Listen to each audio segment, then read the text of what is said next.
Ayan guys, ang lulutuin natin ngayon ay tortang saging. Ayan, ang ginawa ko dito ay hiniwa ko muna ng maliliit yung hinog na saging to. Ayan. Bali 2 batch yung gagawin ko. Ito yung second batch. Ito yung first batch, nakasalang na siya. Gagawin natin tortang saging. And this is the egg.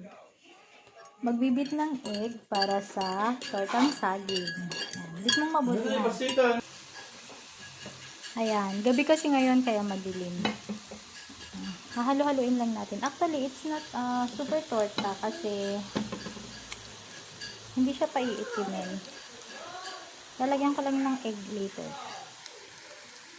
Yun nga palang tortang saging natin ay damilig sa Ilocano or saba sa Tagalog na variety.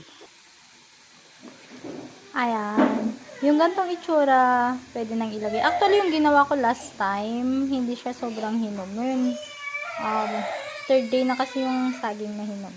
And this is it. Lalagyan na natin ng egg. So, siya masyadong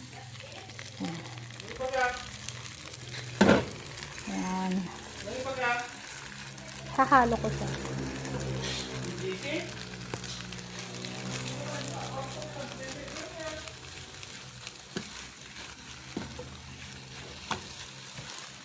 Ganito yung tortang saging namin. Nagusto ko rin ito. Nagustuhan kasi ng mga bata ng una. Kaya, nag-second time tayo.